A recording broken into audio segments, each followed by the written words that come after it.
In one of my previous videos, I spoke about the ego that will never ever get enlightened.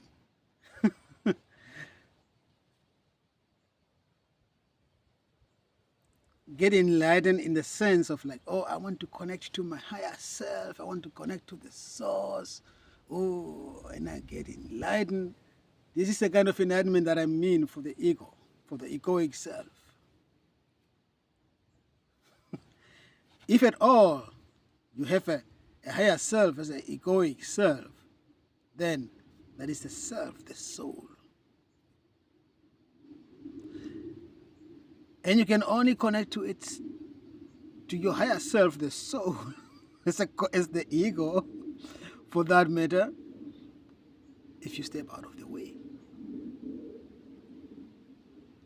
If you self-realize yourself as the ego that, oh my goodness, I'm just a tool, I'm nothing but just a tool of the self.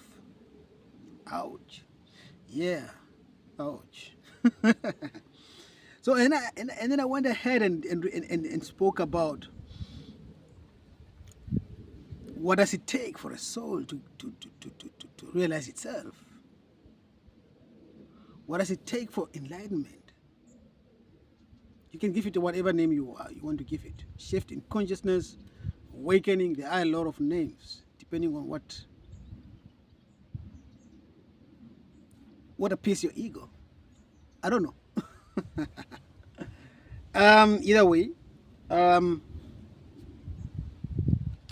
soul liberation, as I said, it will happen when the soul is ready. When the soul is ready to reveal itself and to see its own true nature, to remember its own true nature. Like I said, that's why you always will be hearing stories when you hear about the awakening or the enlightenment of some who went ahead of us, who are still among us.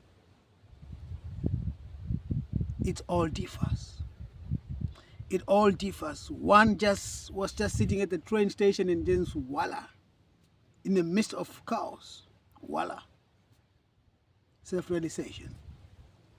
One is sitting in a cave, somewhere in the mountains, voila, self-realization. One is reading a book, voila, self-realization. One is making love, voila, during the act, self-realization. The list goes on. So now, would you go ahead and say, okay, now I'm self-realized, I'm going to tell you how to self-realize yourself. Based on what? Your own experience? Because if you go ahead and talk about, I'm going to teach you now how to self-realize yourself and how to get there from there, that will be a scam somehow. I think so. I believe so. Not I think so. I believe so. Because that will not be your experience. If you self-realize yourself while you are making love, you cannot go ahead and tell everybody, hey, listen, go make love, and then that moment you will get a self-realization. That doesn't go like that. Or go sit at the train station. That's where you will get self-realized, in the middle of chaos. So you run to the train station every day with the aim of getting self-realized for years. Because your guru, who got self-realized at the train station, is telling you, this is how you should do it.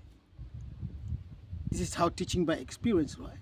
I'm a fan of teaching by experience, coaching by experiences, or accompanying somebody by experiences, or giving, if you want to give advice, by experiences, but not by theory, because theory, first of all, is just somebody else's opinion and experience. And secondly,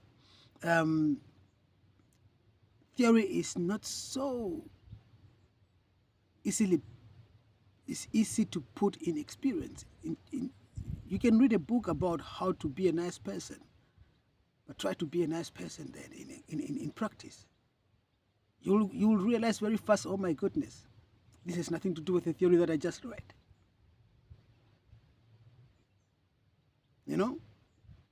So that's why I'm not diminishing and condemning theory in general, But I want to be careful when I am accompanying another beautiful soul. All souls are beautiful. That's why I always say beautiful souls, for that matter. Because I don't want to scam you. I don't want to sell you something that I know only work for me, but not for you. Or I'm not sure whether it will work for you because I didn't experience it myself. I just read it somewhere or heard it somewhere.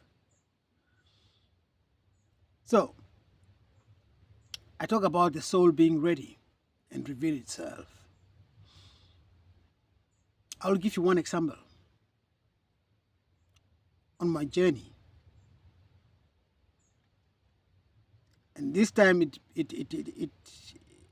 has something to do with my healing journey. I was healing an ancestral lineage,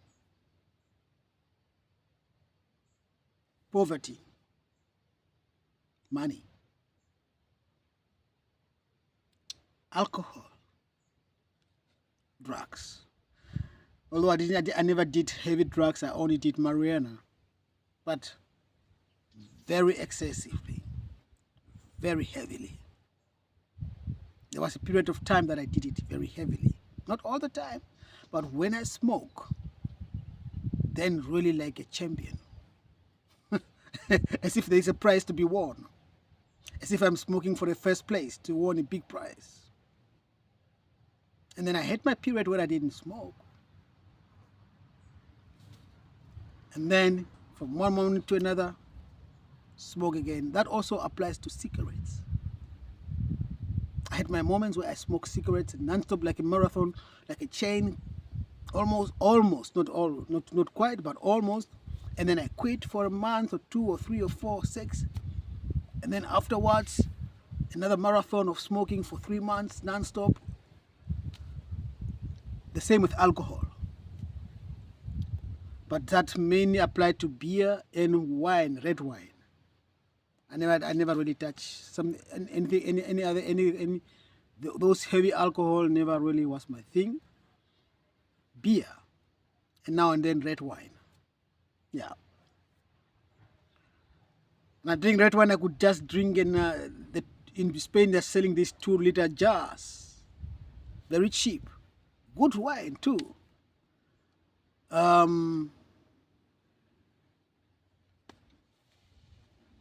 So 2 liters of wine. And that is not enough for a day. It's not enough. It's not enough. And maybe 6 beers additionally.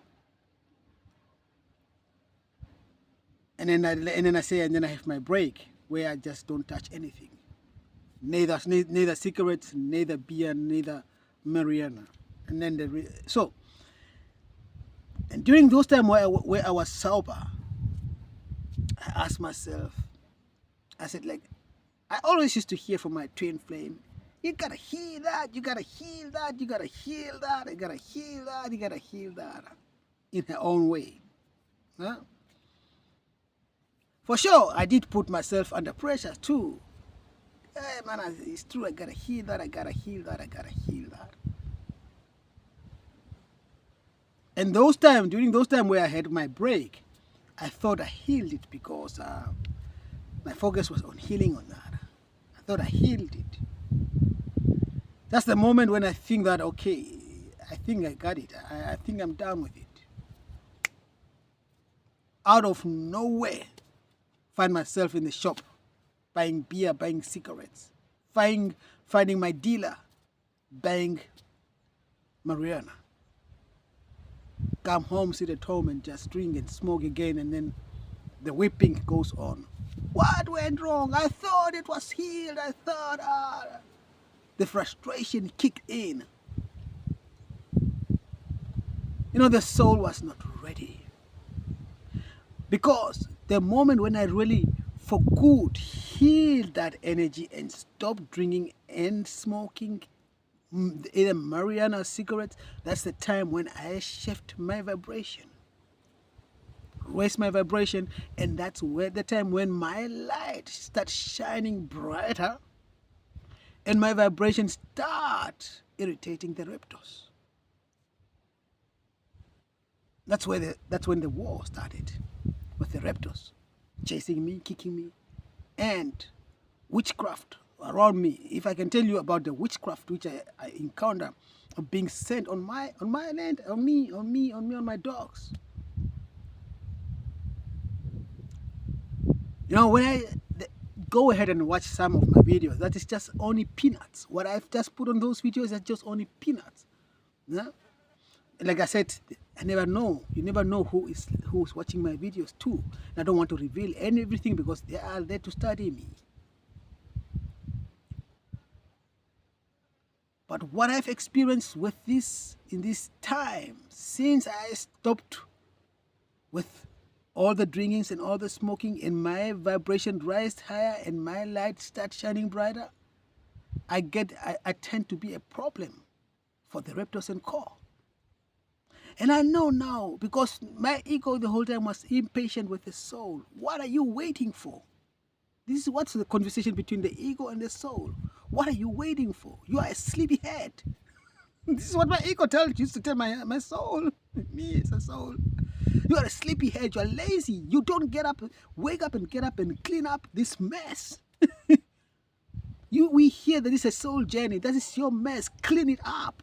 Don't let me, what is it? Ausbaden, deine Mist ausbaden. What is it called? Yeah, me, I have to digest your plate for you. And you are just lazy, lying around and hiding. You don't want to reveal yourself. You are just hiding, and I gotta do the dirty work for you. That was a conversation between the soul and the ego, the egoic self. Wake up and take off your own mist, because that's a soul journey. That's your own mist. I got nothing to do with it. Nobody asked me whether I want to deal with this mist or not. And yet I'm here, and you are still sleeping and hiding yourself. Wake up and reveal yourself to yourself and clean up this mess. But anyway, what I wanted to say, I'll come up with another video. This is getting too long.